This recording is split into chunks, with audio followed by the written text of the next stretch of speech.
हमने पढ़ा था कि दुनिया के अंदर everything is out of selfish motive, everything. Even एक फादर अपने बेटे को जब वो करता है तो उसको एक सेल्फिश ये रीजन रहता है कि मेरा खानदान का नाम ऊपर होगा। एक जो चीज है जो सेल्फलेस है वो एक माँ का प्यार है। You believe that? I don't believe that. कुछ एक्सटेंट तक आदमी और औरतों में बायोलॉजिकल डिफरेंस नहीं है, इतना डिफरेंस नहीं है। to a certain theory, selfless, the most selfless thing is mother's love towards कि वो अपने आप को एकदम आगे कर देगी, सैक्रिफाइस कर देगी to an extent, not 100% but to an extent. In the past, because बाप रोल इंटरेस्ट ही नहीं लेते थे बच्चे बड़े करने में, वो लोग घर के बाहर हैं, माँ बच्चों के साथ है ज्यादा। अब जो ये चेंज हो गया है जिन जिन कंट्रीज में कि पैटर्निटी लीव आदमी लेंगे, बच्चे भी वो पालेंगे। आप सोचोगे अगर आप पूरे दिन अपने बच्चे के साथ बिताओगे तो उतना प्यार नहीं आएगा जितनी आपकी वाइफ को आएगा। बिल्कुल आएगा। बायोलॉजी में थोड़ी कुछ है कि औरत ज्यादा प्यार कर सकती है कि आदमी ज्यादा प्यार, वो तो रोल्स हमारे बने हुए हैं इस तरह के। जो ज्यादा टाइम स्पेंड कर रहा है वो ज्यादा प्यार दे रहा है, जो बाहर है उसको पता ही नहीं चल रहा कि उसका बच्चा 4 साल का है कि 6 साल का। तो एब्सेंट फादर्स थे, लेकिन now that is changing. Maternity leave की जगह इंडिया में भी दोनों को देनी चाहिए थी, पैटर्निटी लीव भी देनी चाहिए थी। जब तक आदमी लोग वही चीजें नहीं करें, सिर्फ एक चीज फर्क है कि वो बर्थ नहीं दे सकते, बस। There is nothing else that is different. They can feed the child, they can raise the child, they can take it to school, they can clothe it, they can change the nappies, पूरा सब कुछ कर सकते हैं और उतना ही लाड प्यार दे सकते हैं। But I think urban sector में वो चेंजेस देखे गए हैं, कंपैरेटिवली इंक्रीज हो रहे हैं। आ रहे हैं धीरे धीरे, हाँ। धीरे धीरे आ रहे हैं, बहुत धीरे धीरे, बिकॉज धीरे-धीरे आ बेस रहे हैं। अभी तो शुरू हुआ है हमारे कंट्री में। क्योंकि अब क्या होता है कि कई बार जब आप अर्बन सेक्टर में बैठे होते हो तो मैं क्यों वो डुअल एज स्वॉर्ड वाली बात कर रहा था कि पहले टाइम पे ये होता था कि लड़का होना चाहिए, लड़का होना चाहिए। अब जब आप सोसाइटीज के अंदर बैठ रहे हो ना, कहते नहीं बेटी होनी चाहिए, लड़का नहीं।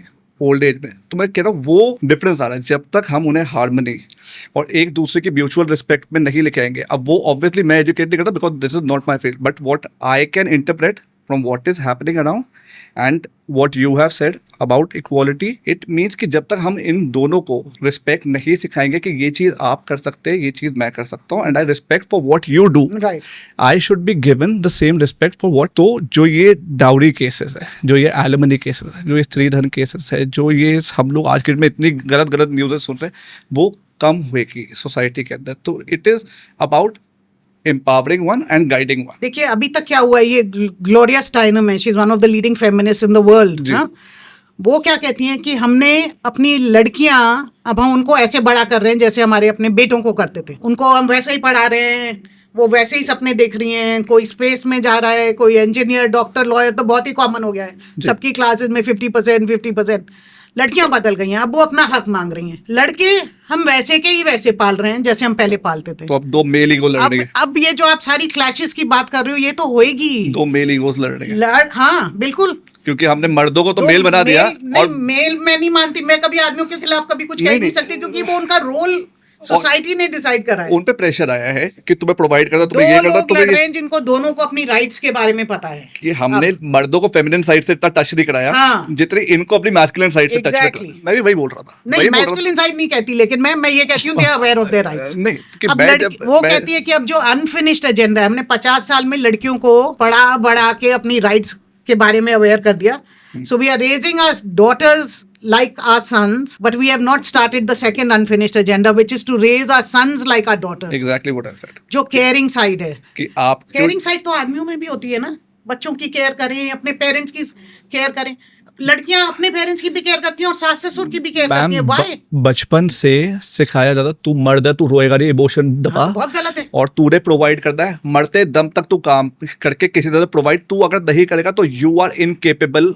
यही दिमाग आप जो कह रहे हो कि सोसाइटी जब तक चेंज नहीं होगी, the men are also losing out. Exactly. They have very limited choices about how they want to lead their life. Exactly. उन्हें तो जाना ही है सुबह अपना ब्रीफकेस उठा के कि हम काम पे जा रहे हैं। अरे वो घर रहना चाहते हैं और बच्चे के लाना चाहते हैं। Emotions are like volcano. किसको अच्छा नहीं लगता कि मैं भी पूरा दिन घर के अंदर आराम से उठ के आऊं। That is what I was saying कि वो गलत डायरेक्शन के तो इमोशंस निकलते हैं, and then it is harming both of them. It is harming both of them because they are both not leading. They playing their desired roles, their desired life. And दोनों के roles stereotype कर दिए हैं. It is not completely because of that, but that's why a lot of men are dying of brain hemorrhage and heart attacks. ये ज्यादा इसलिए क्योंकि pent up emotions इतने कि हम अगर किसी से जाके बात करके अपने दुख रोते हैं, और मैं इसलिए नहीं बोलता कि मैं विमेन के अगेंस्ट हूँ, I respect women a lot कि वो जिस रोल पे है वो कर रही है। आज की डेट में कॉर्पोरेट्स वगैरह हर जगह पे औरतें मर्दों से आगे है, बट जो मर्द के ऊपर प्रेशर है और वो जाके किसी से बात करता है तो कहता है क्या प्रॉब्लम हो गई, क्या बातें कर रहा है, कैसी लड़कियों जैसी बातें करता है। वो लड़कों जैसी बातें कर सकते हैं तो आप भी लड़कियों जैसी बातें कर सकते हो। You can discuss, you can cry, you can went out your emotions. That तो इज मैं तो सोचती हूँ ये बहुत अच्छी बात है। अब थोड़ा सा स्ट्रेस पड़ेगा तभी लोग सोचेंगे, तभी लोग चेंज करेंगे। वही। अब सोसाइटी चेंज हो रही है और आदमियों पे प्रेशर पड़ रहा है, तो वो आदमियों- सोच रहे हैं कि अब हमारा रोल क्या है। आदमियों जब औरतें खुद कमा लेती हैं, खुद सारा कुछ कर लेती हैं, तो हम क्या बिल्कुल रिडंडेंट हो गए? जो आप कह रहे हो कि आदमियों की, it's not like that. If both have an equal role and both share everything, क्योंकि करना तो सारा कुछ है ही अभी भी घर गृहस्थी चलाने को। Right, both right. Will be much happier. It's Right. Not that women will Exactly, that's- will be better off. No, That's men will be that's what I meant. That उधर empowerment, इधर गाइड, तभी society will be a better place for living. वरना कुछ time के बाद फिर उल्टा हो रहा होगा। Right. और फिर हम लोग बैठ के ये डिस्कशन कर रहे होंगे, आप शायद इधर होंगे, मैं सामने हूंगा और मेरा इस टाइम बुक होगी his right to equality, he deserve power. आपके पास तो है राइट। नहीं तो वो कुछ टाइम के बाद उल्टा हो रहा होगा। तो मैं आप मेरे को मैं बोल रहा हूँ कि मैम मैंने बुक लिखी है हिज राइट टू इक्वालिटी, क्योंकि अब उल्टा, अब टेबल्स हैव टर्न्ड। नहीं, ये तो बहुत दूर है, ये तो अभी कहीं नहीं हुआ। छोटी छोटी चीजों में इक्वालिटी लाने के लिए, लेबर में, हेल्थ में, एजुकेशन में, ये वर्ल्ड इकोनॉमिक फोरम रैंकिंग देते हैं। ये कह रहे इतने धीरे धीरे ये गैप्स क्लोज हो रहे हैं कि 150 साल लग जाएंगे ये गैप क्लोज करने में। तो आप तो बहुत सेफ हो, आपको तो कुछ नहीं लिखना पड़ेगा आपके many future generation, because the change is very slow. It has to be disrupted. जो हम कहते हैं अब ये विकसित भारत 1947 में इंडिपेंडेंस था, अब 20 साल रह गए ना सिर्फ 100 साल की। अगर हाँ हमें जी। जोर शोर से एनिवर्सरी मनानी हाँ। है तो कुछ तो इक्वालिटी लानी पड़ेगी तब तक। तो 20 साल में आएगी नहीं आएगी पता नहीं। मैम जिस तरह से बढ़ रही है मेरे ख्याल से इक्वालिटी से बहुत धीरे-धीरे बढ़ रही है। इक्वालिटी से आगे निकलेंगे, मैं तो आपको numbers दे रही हूँ, 15% पे stuck हैं हम। डिसरप्शन की तरफ। हाँ, disruption. The women's reservation bill, if we implement it, will be a disruption. You know, there are things like that. Quotas in everything. The one thing you can do immediately. अब तो corporate world में भी Western countries are thinking of bringing quotas even into the corporate world.